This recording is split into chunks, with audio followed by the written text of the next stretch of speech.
Hi again. This will be part 2 of the video for implicit differentiation. I'm showing here on the screen the 3 authors of the textbook to which I've been referring. The name of the textbook is Calculus Early Transcendentals, happens to be the 4th edition.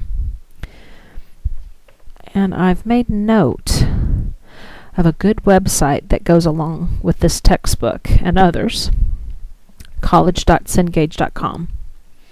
And if you navigate to the part that has to do with this textbook, Calculus Early Transcendentals, you look under General Resources. You will find graphs that you could print out that go with the 4 examples I've been doing. So it's section 3.5 in this textbook. 39 would be the parabola I did in video 1. Graph number 40 is going to be the circle that we're about to do. And then there'll be 2 more examples, hopefully, coming soon. And I thought I'd give you an idea of what these graphs look like before we start doing all the calculations. Back in the first video, we were looking at this parabola, and we were analyzing the curve at 4, 0, and we found that the slope was negative. And that matches because that function's decreasing there. And we're about to analyze the graph of this circle. We'll analyze near 3, 4 in this example. And so you might want to refer to those graphs later. Okay, gotta close that book, and it may mess the video up for just a minute. Okay, we're back, and here's the problem we're going to look at together. We're expected to find the equation of a line tangent to this circle, and we're going to find the line that goes through 3, 4. And as we saw in the last video, to find the slope of the tangent line for an implicit function, we still need to find the derivative of the derivative of the dependent variable with respect to x. So we're still looking for dy dx. And then we eventually want to be able to write down the equation of a line. And of course, x1, y1 in this example will be 3, 4.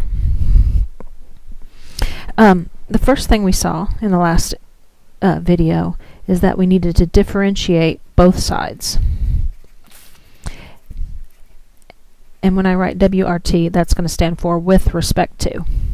We're going to differentiate both sides with respect to x. Okay, so we're going to differentiate the left-hand side with respect to x. And we'll differentiate the right-hand side. We already noticed that the right-hand side is a constant. And when we differentiate, we'll get 0. Okay. Well, let's differentiate this first term. This is a power of x plus 1. So we're going to first use the power rule. And then the chain rule says we need to take the derivative of x plus 1. Well, that's just 1. Okay. The second term, we're going to take the derivative with respect to x. The second term has the variable y. We need to be careful, make sure we use the chain rule. So not only do we get 2 times y minus 2 to the first power, and not only do we get the derivative of y, which is 1, but we also need y prime, because y is assumed to be a function of x. Yeah. And so in summary, if we take the derivative of a different variable, we expect to use the chain rule. And that's why we got a y prime in the second term and not in the first term. Okay. Well, there's 2 routes we could go here. We could get y prime by itself and get an expression for y prime. Or we could actually substitute in the x equals 3, the x equals 4, the y equals 4. Have fewer variables and solve for y prime. Okay, I think I'm going to go ahead, let's do the second way this time. Let's plug in x equals 3 and y equals 4, and then solve for y prime. It can be done in the other order. Okay. So we'll get 2 times 3 plus 1 times 1, plus 2 times 4 minus 2 times 1 times y prime equals 0.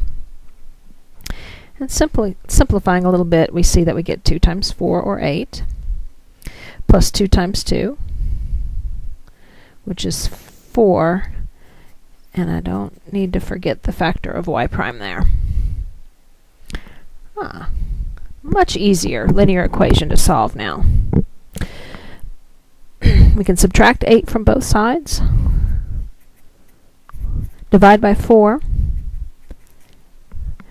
and for the case that x equals 3 and y equals negative 4, for this particular case, the derivative, which represents m tan, is negative 2.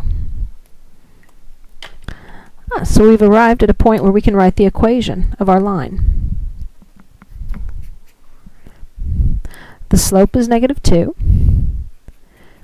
We wanted the point on the curve 3, 4. And for most cases, this answer is acceptable. And if you wanted to write your answer in another form, we would get the line y equals negative 2x plus 10.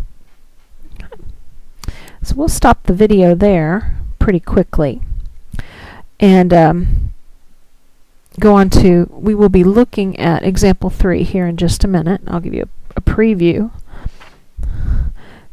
Part 3, we will look at this rotated ellipse in number 3. Thank you.